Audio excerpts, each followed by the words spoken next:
guys, today I'm here at Goodman's restaurant in Mayfair with Manuel Louzada from Numanthia, which is in the Toro.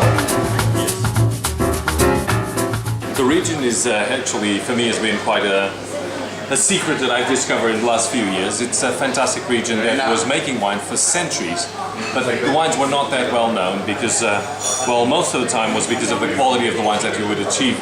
A lot of concentration, but overwhelming tannic structure. So with that overwhelming tannic structure, the consumer was, well, it was a little bit difficult for the consumer to understand. Sure, my winemaking philosophy is try to express what the terroir gives you. The expression of tinto de Toro from the region is this beautiful concentration that we were talking a little bit earlier, but I've tried to deliver a little bit more of elegance so that these wines will be more enjoyable. So Toro wines, making wines for 400 years or 500 years, but they were not understood until, well, I tend to think that we helped on understanding that those wines were there. Tasting today, so we have two vintages of Termanthia, 2007 and 2008. You know that Termanthia was one of the 5 wines from Spain that had 100 points by Mr. Bacher a few years ago. And so it comes from a very small plot of 11.8 acres, 4.78 hectares, 120 to 140 years old, pre-phylloxera vineyards. Wow. And this is the richness of the Toro region. And what we try to do is try to take all that concentration, all that liveliness, all that intensity, and translate that into the wine. With elegance for sure, and to make that we have to do hand destemming, we have to do feet pigeage or feet crushing, and then in this case goes twice through new barrels. He was telling me earlier about how you have a gentleman who weighs, what, 150 kilos? Yes. And he stands on top of the grapes, they're just so thick with the skins? The skins are so thick that Carlos and John, that are around 120 kilograms, 115, 120 kilograms, they can stand on top of the grapes without sinking. Wow. That's unbelievable. It's like black pearls inside 2 oak vats of 1,000 liters and 2 oak vats of 2,000 liters. 3 things. The first one is focus on the balance in the vineyard to fulfill the phenolic ripeness. So the tannins have to be very round in the palate. Second, a very precise instrument, my nose and my palate, decide when to pick the grapes. I'm the one that should say that, isn't it? Exactly. So precise, very precise date of picking, and then the winemaking philosophy has to be very precise, very delicate. Okay, we do not want to extract everything from the skins. We do not want to extract everything from the grapes. We just want to extract what we want to have in the wine. It's like something with a diamond that's that big, and you smoothly polish it to get to the perfect stone, but a big one. So here we actually have 2 very big differences between vintages.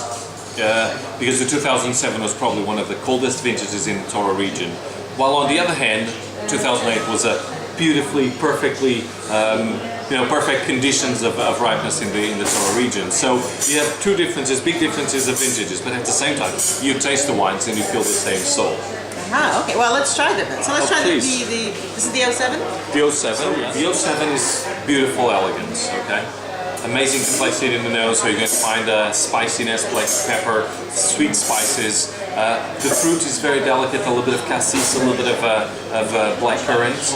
And then what you're going to have there is a little bit like dark chocolate. I love dark chocolate on wine, sorry for that. And then the palate, and this is how I fell in love with these wines. I've always felt that the wines have to seduce you through your nose and give you pleasure in your palate. And these wines, it's a little bit different than the Tempranillo that has sweet fruit, tight middle palate, and then big tannins in the back.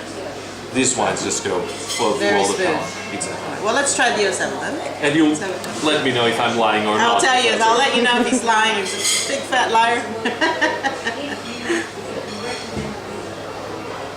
That's beautiful nose. Absolutely.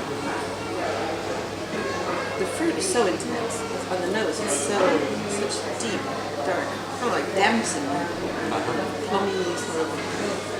And there's a little bit of slightly cedary, you know, the cedar leaf that surrounds the tobacco. Full, elegant, but at the same time, it's not a jammy, huge Old vines of Toro. On top of that, the old vines which are bush vines. At the same time, the leaves on top do two things. So they produce carbohydrates that go to the berries, which will be the sugar that will be used to make to produce alcohol during fermentation. But on top of that, the leaves are used as protection, as sort of an umbrella of the clusters. So you get the natural fruitiness, the dark cherries, and the freshness of the fruit is kept in the grapes. And at the same time, that's very important also. The acidity stays there. Yeah, I was going to say there's still acidity, and actually I can taste the black cherries. The black cherries are really, even now on the finish, they're really coming through. You smell black, really intense, like very ripe black cherries. And then going to the 2008, the brightness of the fruit is going to be very good. And in the palate, you'll have the sweetness, you're going to have the texture, the meaty texture, and you're going to have tannins that are a little bit more, it's a Toro wine, let's put it this way, has a little bit of tension, has to have a little bit of tension in the palate. But, Termanthia, the focus is, with the winemaking techniques of the hand destemming and the feet crushing, is how to get all that concentration, all that power, but translate into wine in the most elegant way. Anyway, I have a lot of fun. So well, it sounds like you have a lot of fun. I'm going to go down there and start stomping around in the grapes. That sounds good. Yeah, the fruit's much more intense on this one. Definitely much kind of riper, sort of raspberry, seeds even, definitely slightly even balsamic a little bit in the nose. It's beautiful. It's the freshness of the fruit, that balance of the old vines, and the clusters that are protected from the sun exposure. It's what you can get. Beautiful. Absolutely, yes. Well, thank you very much, Manuel, for your time, and I enjoyed your wine. Thank you. Lovely. Cheers. Cheers. It was a nice meeting. And Manuel.